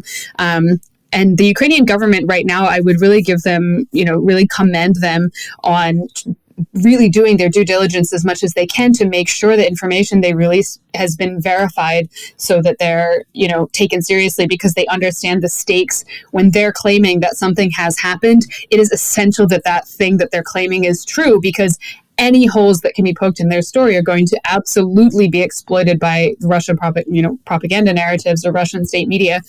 So I think they're really doing an important job here by kind of confirming what they see. So, for example, we know that with the Bucha claims, the Russian media was claiming, the Ukrainian soldiers did this and left these bodies in their wake. But because there was so much footage, you could actually identify how far back bodies had been sitting in the street for weeks at a time, that sort of thing. I mean, these are horrible things that people are being asked to confirm, but the Ukrainian government is doing a good job of making sure that those claims can be confirmed. I mean, that's brilliant work. And I think this is a really important question. Like, Hunter, are there any lessons here for the Myanmar people, and more importantly for the NUG? I think there's a general feeling that the NUG is not doing as well as it could be with regard to information flow, with regard to accountability to the people, with regard to spreading the message internationally. Is there anything that they should be doing differently? Well, it's hard for me to say. I mean, I'm not really positioned to offer advice on how to spread their message and best leverage the international community's resources and attention. But that said, I think perhaps, based on what Emily was just saying, if anything, the documentation and sort of spread of Myanmar's, the crimes and just atrocities taking place across the country has been a bit more grassroots and decentralized. Much of the footage on cell phones, for instance, some of this is authenticated by independent reporters in Myanmar, but the military's attacks on those credible institutions of the press has really debilitated the ability of journalists and reporters to fact check and document these in real time. It's persecuted countless journalists and imprisoned them for incitement, for instance. And that's just to say that anything emerging online is primarily from sort of citizens' uses of smartphones and less from the journalistic side. And then it's immediately taken up and reshared, retweeted countless times to amplify that message on Twitter, which is great. But I think that sort of overwhelming wall of noise at some point loses the sort of fine-toothed documentation aspect that you might see coming out of the Ukraine conflict. And that's speaking in very general terms. I don't want to say that it's not credible what you're seeing in Myanmar, but both sides, and both sides is an oversimplification here. You see, the military, for instance, reusing old footage to sort of say, the resistance groups and PDFs are terrorists and doing this and that.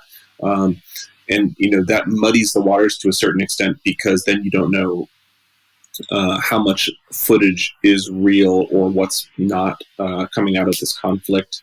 And I wouldn't say that the PDFs and people in Myanmar are doing the same thing.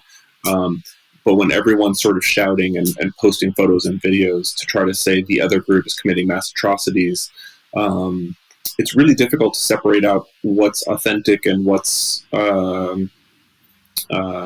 sort of doctored. But it's also just not curated in a way that's immediately legible to international observers.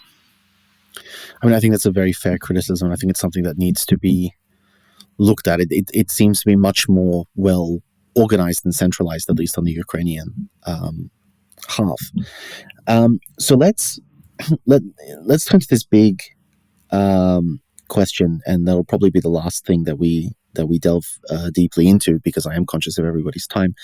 And this is not to make allegations of racism, but the fundamental emotional difference. We're looking at a situation right now where we've had coups in so many countries. I think 2021 saw coups in 5 different countries, including Myanmar. And we don't speak about them very often. And it seems to be that the Western world, which is to say Europe and the Anglosphere, don't really focus on Myanmar. And yet there's a massive outpouring for Ukrainians. And I want to pose this to Emily first. When did Ukrainians start being us and stop being them? Because nobody was all that passionate back in 2014 when they were literally invaded. Yeah, this is the question I've been asking myself as well, because I was outraged in 2014. I was in Ukraine at the time that Russia invaded, and it was truly appalling to experience that and to have, it downplayed by most of the world. So I really don't know. I mean, I think it's fair to say that we can both use this experience as seeing the response to Ukraine. We can remain compassionate and empathetic and support the Ukrainian claims for their sovereignty and independence and really feel for what's happening, at the same time that we can be critical of how we've responded in the past. I mean, there is absolutely an element, I think, of racism there, of hierarchies of what we think a democracy really looks like.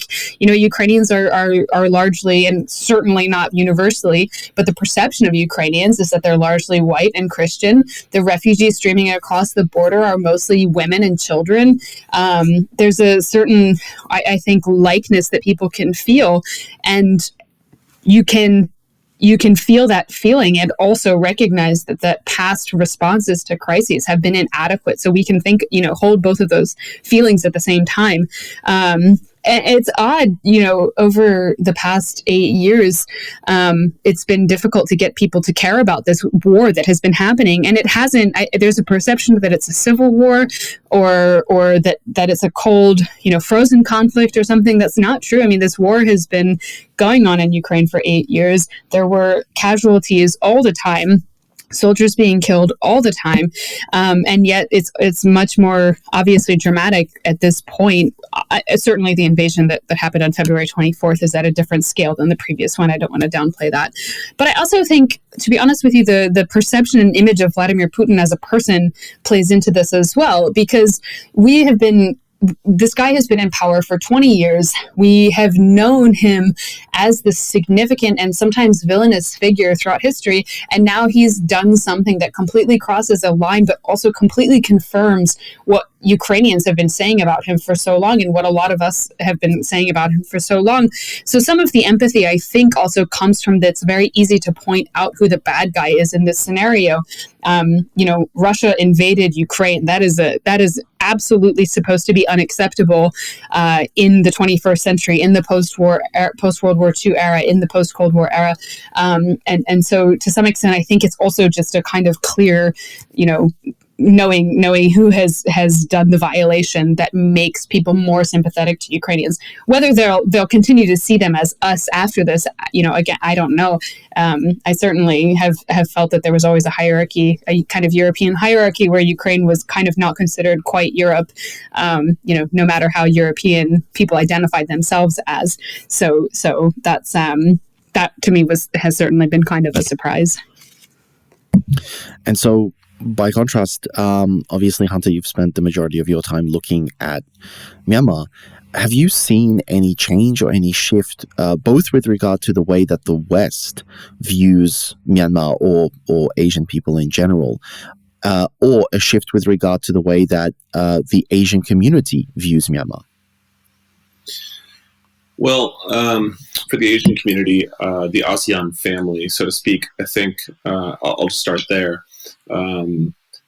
Myanmar's sort of always been a headache for ASEAN. Back in the 90s, ASEAN was really one of the main vehicles for criticizing and encouraging the military to reform. And in the 2000s, it saw an opening to do so when the military put forward its roadmap to discipline, flourishing democracy, and sort of had started hinting at the possibility of democratic change to come. ASEAN was really at the forefront of these efforts to push Myanmar to follow through on that path. But now we see sort of the relapse to the familiar, coup, internal violence, just the military letting the floodgates open as far as its own troops committing violence against civilians. And ASEAN has either refused to look closely at this and turned its head, or vocally supported the junta. Or for those countries that have been critical of Myanmar and the military's atrocities, they find themselves unable to hold the military to account due to ASEAN's lack of enforcement mechanism. But Asia more widely, you have the likes of, China's a whole lot more powerful now than it was a couple decades ago, and with Chinese backing and India's implicit support for the military, Myanmar's military is in a much more favorable position now than it was previously, when it chose to democratize to an extent in order to alleviate economic sanctions and improve its positioning on the world stage back in 2010. It saw doing so as, for one reason was to escape the sort of Chinese dominance of its economy and reliance on Beijing for patronage. But as far as the West goes, I'm not sure if there's been a fundamental shift, because for so long Myanmar has been a very faraway problem, and that's both been a blessing and a curse. For U.S. policy, for example, Myanmar has by and large been a cause for human rights and democracy concerns and democracy proponents within Congress to advocate for, outright regime change to see a democratic opening in Myanmar, rather than the sort of realpolitik you see tied to mostly to countries like Thailand and U.S. allies that the United States doesn't want to support, and especially in the Middle East, whose oil and military bases it relies on. Saudi Arabia comes to mind, although that there's been a sea change in perceptions within Washington towards Saudi Arabia since the killing of Jamal Khashoggi. But that said, with Myanmar, the U.S. doesn't have a lot of influence given that it's so far away. There's not a lot of trade and investment. There are few people-to-people ties. And so I think the perception is this is not our problem to deal with. And that's why you've seen the likes of the United States, China, and the European Union backing the ASEAN 5-point consensus as the best means for a diplomatic solution going forward. And so just on that, I'm wondering, would this be different if Myanmar had been invaded externally? If, let's say, it had been, China pushing to capture the north of the country, would that have shifted the dialogue, do you think? Would people suddenly be super sympathetic to Myanmar as opposed to viewing it as a just internal political conflict?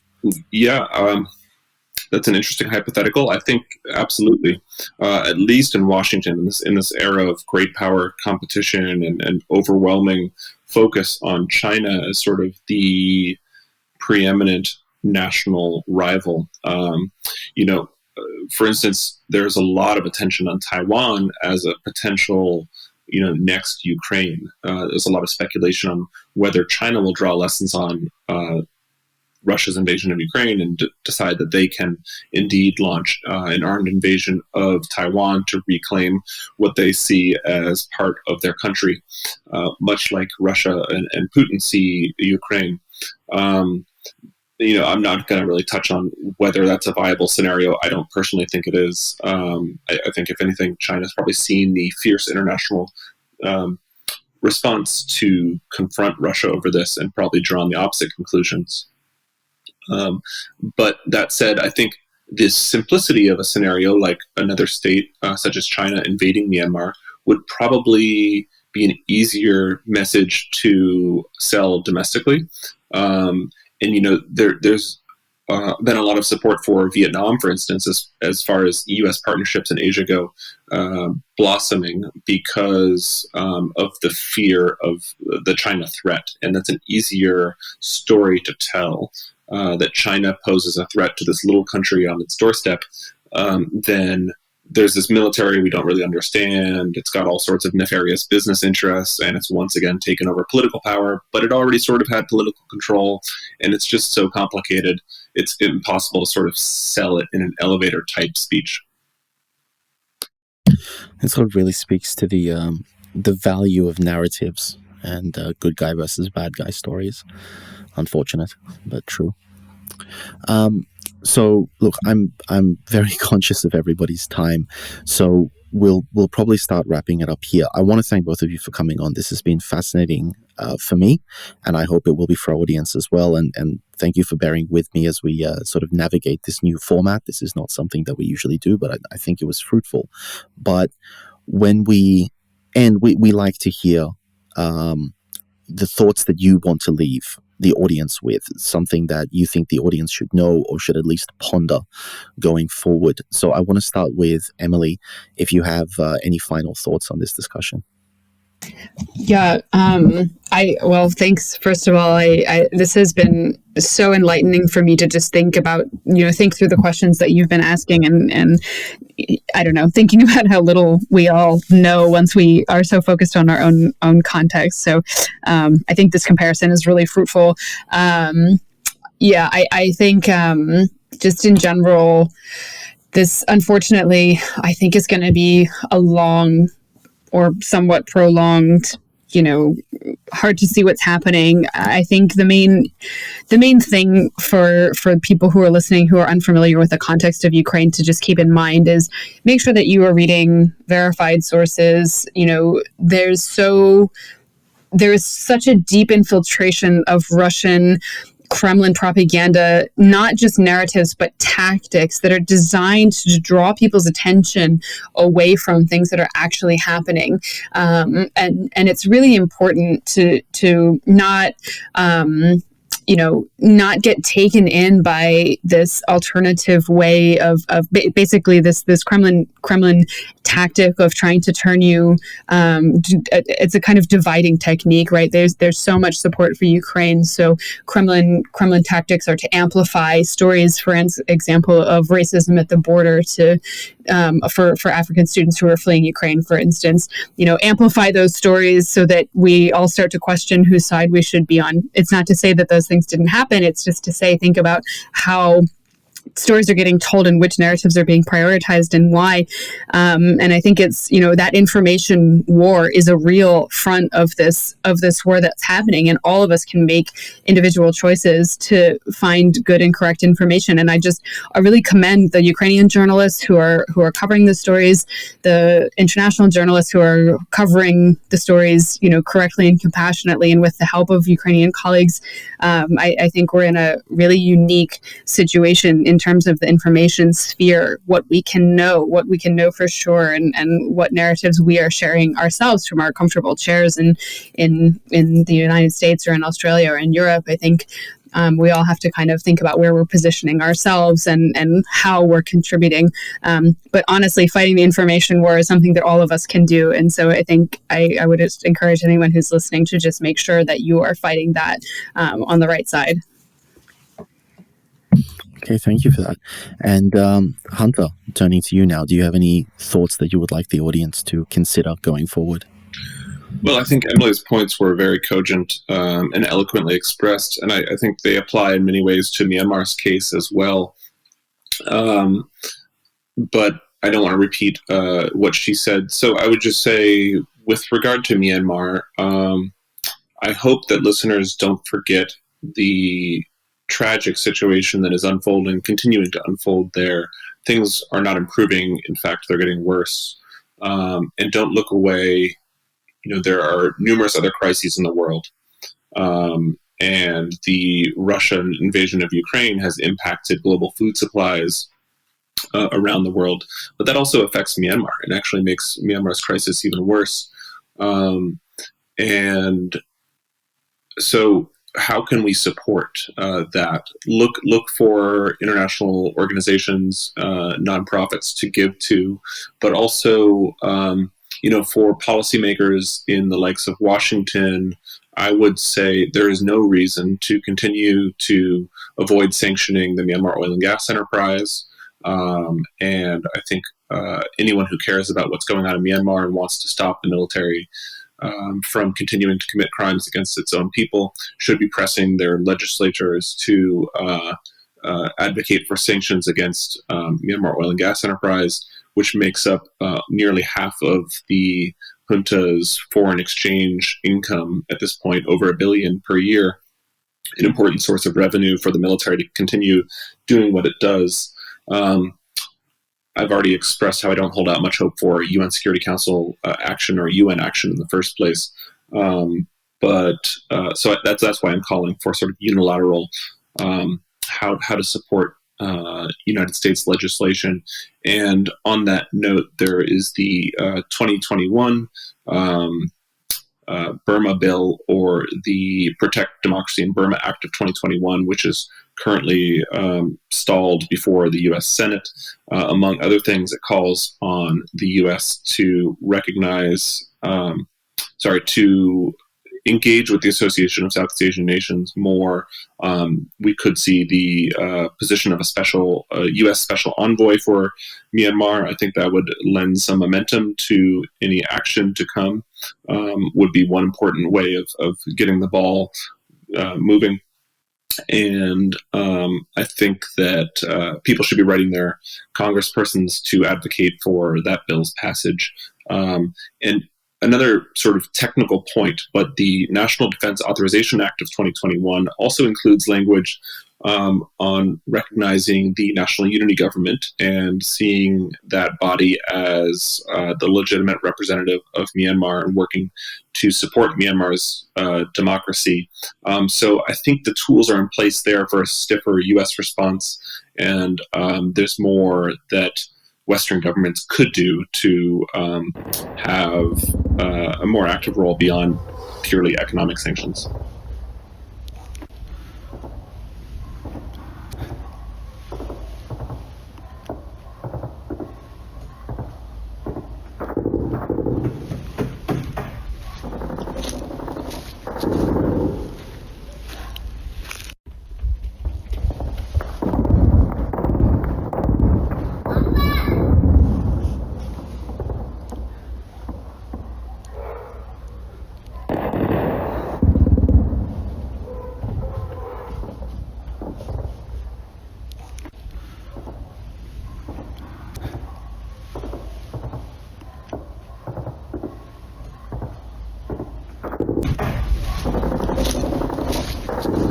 I know for a lot of podcast listeners, as soon as the fundraising requests start up, you kind of just zone out and skip ahead till it's over. But I ask that if you've taken the time to listen to our full podcasts, that you also take the time to consider our spiel. Some may assume that producing a 2-hour episode wouldn't take much more time than the conversation itself. But so much goes into it.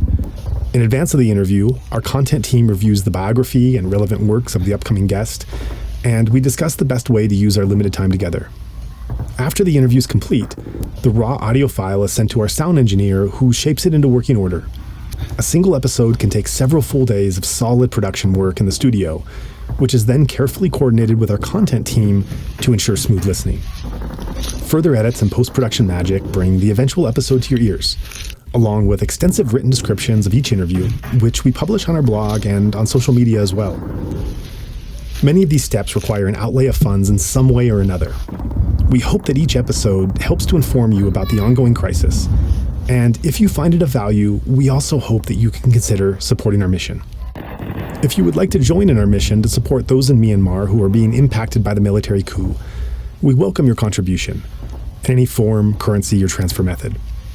Your donation will go to support a wide range of humanitarian missions, aiding those local communities who need it most. Donations are directed to such causes as the Civil Disobedience Movement, CDM, families of deceased victims, internally displaced person, IDP camps, food for impoverished communities, military defection campaigns, undercover journalists, monasteries and nunneries, education initiatives, the purchasing of protective equipment and medical supplies, COVID relief, and much more. We also make sure that our donation fund supports a diverse range of religious and ethnic groups across the country. We invite you to visit our website to learn more about past projects as well as upcoming needs. You can give a general donation or earmark your contribution for a specific activity or project you would like to support, perhaps even something you heard about in this very episode. All of this humanitarian aid work is carried out by our nonprofit mission, Better Burma. Any donation you give on our Insight Myanmar website is directed towards this fund. Alternatively, you can also visit the Better Burma website, betterburma.org. That's BETTERBURMA.org, and donate directly there. In either case, your donation goes to the same cause, and both websites accept credit cards. You can also give via PayPal by going to paypal.me/betterburma. Additionally, we take donations through Patreon, Venmo, GoFundMe, and Cash App. Simply search Better Burma on each platform and you'll find our account. You can also visit either the Insight Myanmar or Better Burma websites for specific links to those respective accounts, or email us at info@betterburma.org. If you'd like to give in another way, please contact us. Thank you so much for your kind consideration and support.